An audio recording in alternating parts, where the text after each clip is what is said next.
Hey, it's Chuck Armstrong with Loudwire Nights, and this is Loudwire Nights On Demand. I don't even know what to say other than we had Joe Duplantier of Gojira on the show. You know Gojira because they're a badass metal band. Well, the rest of the world knows them because they took the world by storm at the Summer Olympics. This interview first aired on Friday, August 30th. Crank this one up.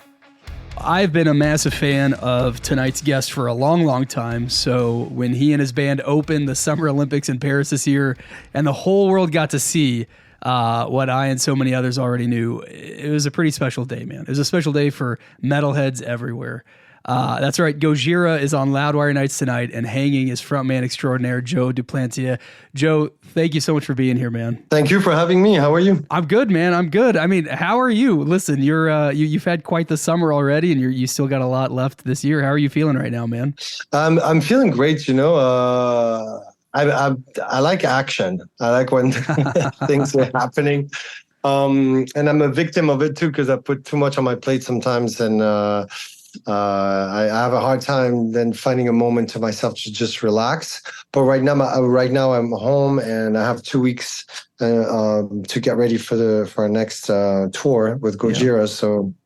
So yeah, but trying to enjoy myself with my family, and working out a little bit and practicing warming up for the tour. Right on, man. Well, I gotta say, one of the best concerts of my life was seeing Gojira play this incredibly small venue in New York City called The Studio at Webster Hall, just this little basement in the city. Oh, yeah. Yeah, and you guys filmed the music video there.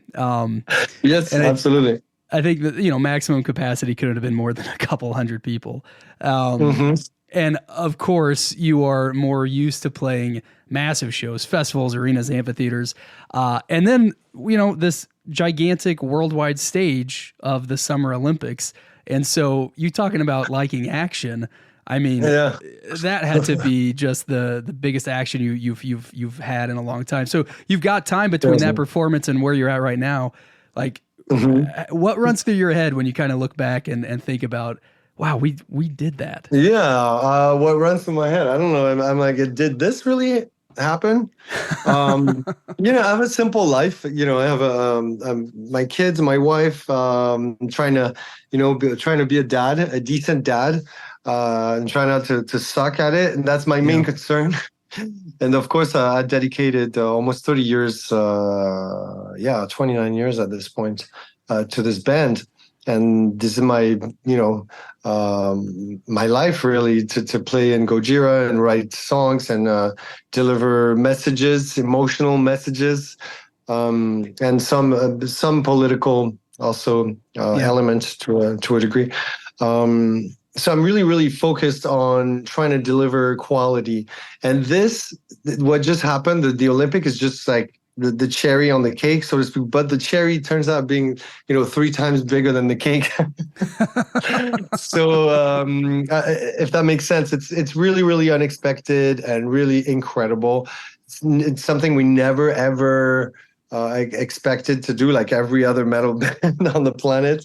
Right. It's even rare to see a band playing at the Olympics. You know what I mean? Usually it's an artist or an actor that's going to do something, but having a band is already crazy. But a metal band, I think that was pretty exceptional, and we're super, super lucky that the people that organized the ceremonies, that we are live when this happened. The Olympic in Paris, we were lucky to have a few fans amongst the organizers, and that France dares to do something that pushes the limit and to try something a bit different than just the same old cheesy stuff that happens in a stadium, and it's kind of boring to watch. And this time they went for something really exceptional, and so for me, it's a statement from France saying, okay, we used to be the shit back in the day, invented a bunch of stuff, the notion of republic and then human rights and everything. That was a big deal. But France is not up there anymore in the big countries of the world, the big deciders, the big influencers. But there's this edge that France has, and they displayed that during the ceremony. I think that was interesting and well done. Yeah, absolutely, man. Yeah, and obviously, we're talking about your performance, but yeah, the entire ceremony, the entire opening experience was it was unlike anything anybody had seen. Incredibly, yeah, and also incredibly ambitious. You know what I mean? Like when they told us what they were preparing for us, I couldn't believe it. I'm like, you're gonna do what now? And and it happened, and turns out it looked even better than I thought it was going to look. So it could have been a shit show. I don't have other words to say, but it could have been really terrible. Things could have went wrong, and even for us, we could have been a bit drowned in this whole thing. Maybe the sound was not going to translate through the television. Maybe the commentators were going to ruin the thing, or I don't know. Yeah, so many variables. Of a million things. But it went really, really well. The result was really well. All this without any big rehearsal. Yeah.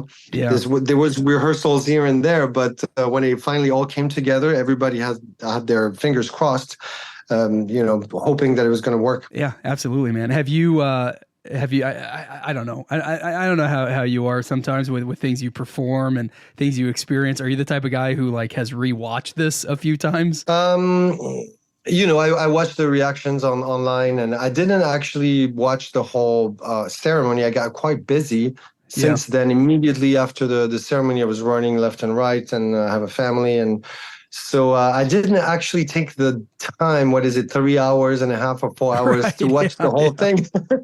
So I'm not sure what happened before and after. But it's a bit surreal. I'm kind of a shy person. And that's my nature, at school or social situations. I tend to feel awkward. But when we switch to showtime, there's another part of me that kicks in. And takes the wheel, and I feel pretty comfortable, and I know exactly what to do. It's very interesting. It's a learning experience. It's a mystical experience. But standing on that little board up there under the rain, by the way, for 15 minutes before it kicked in, we were strapped and ready to go, but it was pouring rain on us. And we would watch the delegations. I don't know if it's the right word, but the countries, floating on La Seine in front of us, waving at them, and they were waving back sometimes. That was a pretty mystical moment before it kicked in. And I thought to myself, what the fuck am I doing here? What is going on? And we're about to play metal on television worldwide. This is insane. Yeah. So I thought of the whole metal community, at this moment, and be like, this is great. That's cool, man. And that's cool that you thought of the community too, at that moment, because you're right. Like it does, it's ambitious. It sets all of these things up, for France and for the country, but also, you just see the reactions online and across the world from metal fans and rock fans. And it's like, well, if this is possible, then what about this, and you guys have just now sort of opened up the gates to so many more things, I think. Yes. It's not, we're doing our thing, our passion, since we're teenagers, listening to Death, Sepultura, Cannibal Corpse, Metallica, Black Sabbath, and so on and so forth. So all these guys through us achieved that too. And what we achieved, it's not us really, it's the people that put us on that stage. Really, I want to give a shout out to these people, to the community, because it takes some balls. Of course, we got a phone call. All we had to say is yes, and we were there. But you know what I mean. You didn't fight to get there. We worked our ass off, of course, for 30 years, but we didn't apply. We didn't think, oh, you know what, that would be a good idea for the community. But at that moment, when everything came together and we were put on that stage, we felt very, very grateful.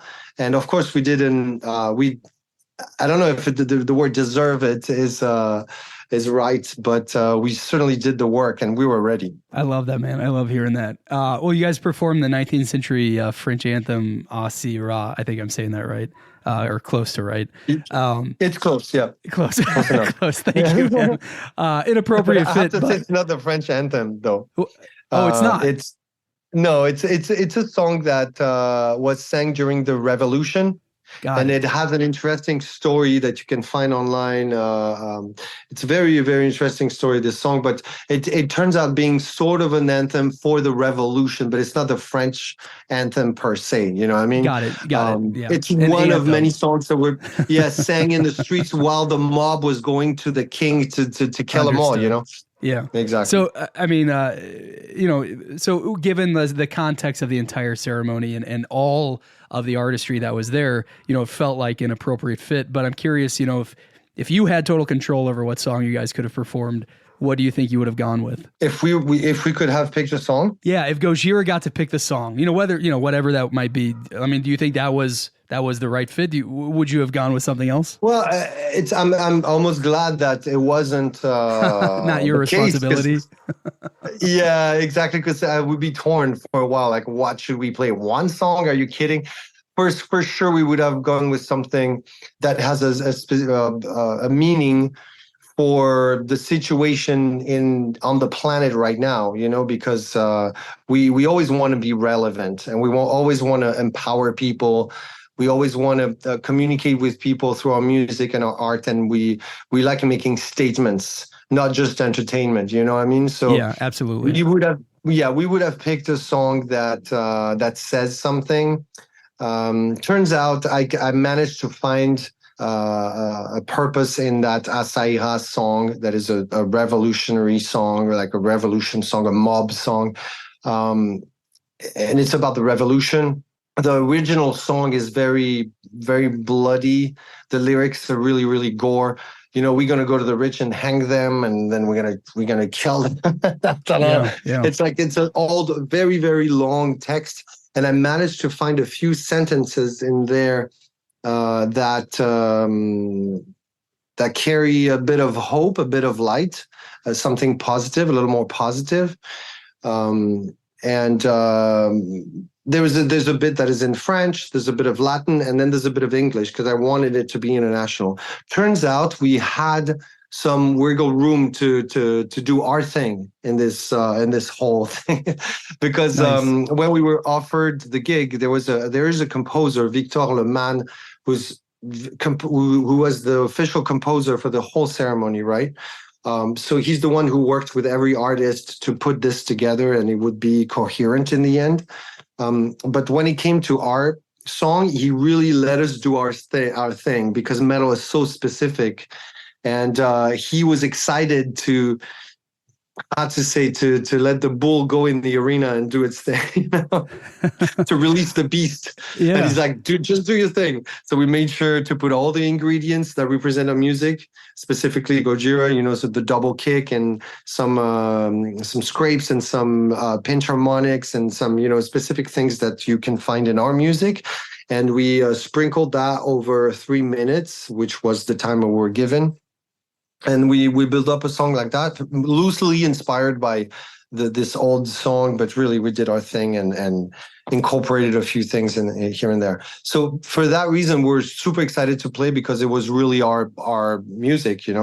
We didn't have to compromise anything. Yeah. Well, and that's cool too. Like to kind of go behind the scenes there. Obviously, the public display and the performance, that's incredible, and that's what sent the shockwave all over the globe. But then to hear that story even, and the trust that they gave to you and the band to say, like, absolutely, do your thing, pick the words that make sense to you, sing it how you want to sing it. Like, that's really encouraging too, man. That's really cool, and that's why I was saying I'm proud of France for allowing this. I'm proud, that the committee, because you would think there's so many, sponsors to this event and so much money involved, and it's television, it's highly political, and so many countries are gonna watch, and with different religions, different beliefs, different censorship system in their countries, and things you can do and cannot do, and to do something that extreme with controversial ideas, beheading kings and queens, and there was actually kings and queens watching that day, physically there, sitting in front. Oh man! When you think about that, it's insane. And the blood, spraying everywhere. That is metal, screaming. I gotta say, man, I was not expecting to have so much freedom, and that's what's beautiful about this event, I think. Right on, man. Well, listen, beyond the Olympics, there is a lot going on with Gojira. You know, you said you love action, and you guys are going to keep busy. You're gearing up for this big tour supporting Korn all over North America. You know, it seems like these days you're more used to headlining or co-headlining tours. How has it been preparing for this tour with Korn? It's great. You know, we're happy people. Our band's successful. We're not, you know, I mean, of course, we like to headline, but we love to go on tour with our friends. The bands that inspired us in the first place, also like Korn, for example. I mean, we come from death metal. Don't get me wrong, but Korn was somewhere in the picture at some point, and we were listening closely what they were doing, being very inventive and original. When the first album came out, was what is this? Yeah, for sure. This is something else. And my death metal self back in the day was not gonna try to copy them, but definitely respected and analyzed and listened to their music. And going on tour with Korn is just pure.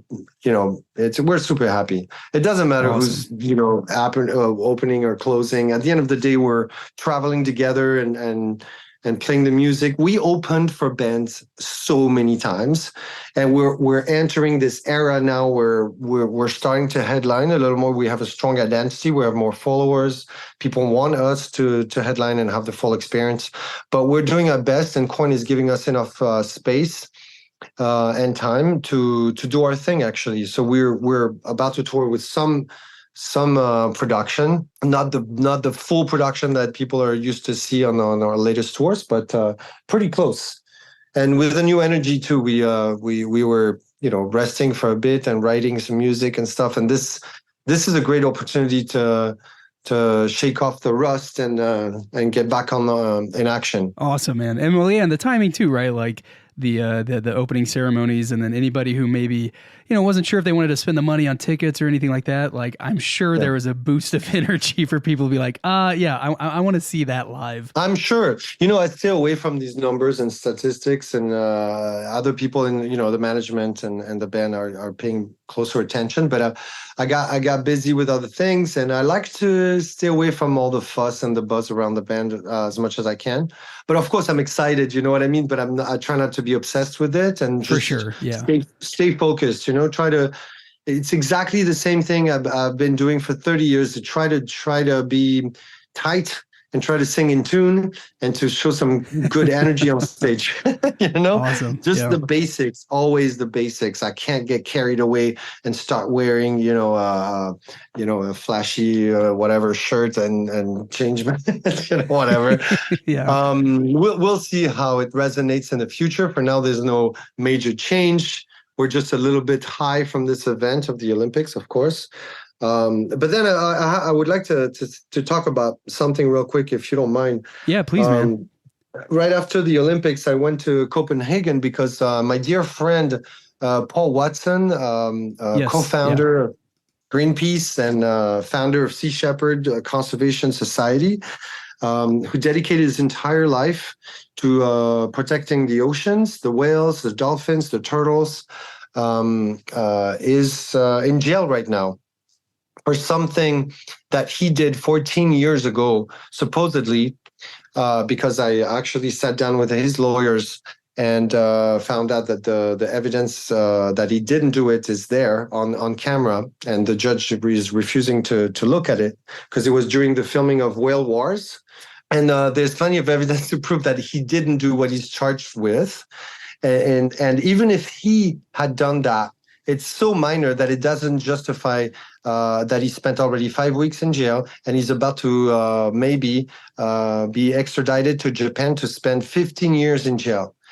And he's 73 years old. So 15 years could very well be the rest of his life. Yeah. And I'm absolutely in shock and outraged. And I would really like to send a strong message to anybody who's going to read this or listen to this, to say that we need to free Captain Paul Watson. It's not about one man. It's a symbol of something that's happening on Earth, where somebody who's trying to do the right thing and is doing the right thing saved tens of thousands of whales. is being put to jail when the countries that are doing criminal activities and illegal whaling are still roaming free and killing whales illegally, and nothing is happening to them. So it is clearly political. And what's happening here might sound a little complex to people, but basically, a guy who's dedicating his life to protecting the oceans is in jail right now, and he's in a few days he might get extradited to Japan. So I use every opportunity I have to talk about it, because social media is a weapon. I'm inviting everybody to send messages through social medias to the Prime Minister of Denmark and to the Minister of Justice of Denmark, because it's in their hands right now, to demand the release of Paul Watson. Thank you, Joe. I was actually going to ask you about that, man. So I'm glad you brought this up. And for listeners, I'll say too, it is a little complex, or if it sounds new to you, go check out Gojira on Instagram, Gojira Official, because they've got posts on this. They've actually got an address for you to mail drawings to Paul, straight to his prison cell. They've got the address there and all the details. And so what you just heard Joe talk about, you can catch up if you just go to Gojira social media. And it's the only weapon we have, the only tool we have to sway the decision of the court of Copenhagen. Actually, they're linked with Greenland, because Denmark sort of rules Greenland. So Captain Paul Watson is actually in Greenland, in Nuuk, but it's in Denmark that the decision will be made. The thing with the drawing is, we had this idea to ask people to draw a whale and a hashtag that says whales for Watson. And taking a picture and posting this is going to, amplify a sort of a movement, a solidarity movement, and show Denmark that the world is watching, that we actually care about the oceans and what's happening. So it's more of a statement to say you can't just do whatever you want for money and send Paul Watson to Japan, where he's going to, be out of action and die there. So yes, thank you so much for relaying the information. It's really important for me. Well, and Joe, thank you, man, because like you said, you focus on the basics, right, when it comes to Gojira, but you focus on things that matter to you. You've talked about your family, you've talked about your music, and there's no question that over the last few decades of Gojira and of what you've been doing, that things like this are really important to you. And so when you take the time and energy to talk about it, to post about it, to share about it, it's meaningful and it's significant. So thank you so much. Anything to amplify that, man. Listen, I know we're at the end of our time together, man. Let me just ask though, it's been 4 years since Gojira's last album, Fortitude, came out. You mentioned kind of briefly that you're writing music.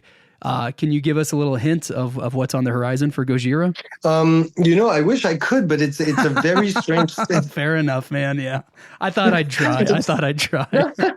No, but beyond that, it's not just that it's not a secret, but I got to say we're in the middle of it, and until it's completed, it's hard to tell people what it's going to be, Sure. And also, I don't want to. I want people to be surprised, and but we're working. Right. We're trying to we're trying to deliver something that is meaningful and impactful.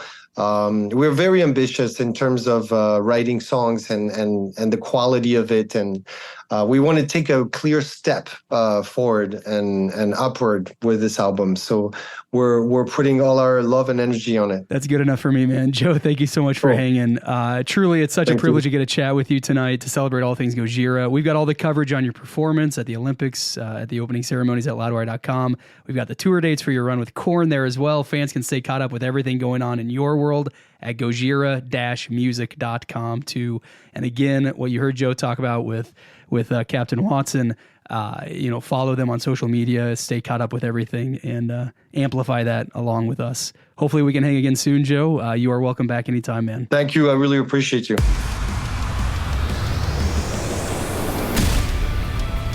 That wraps up this episode of Loudwire Nights on Demand. Stay caught up with everything happening in the world of rock and metal on the Loudwire app and at loudwire.com.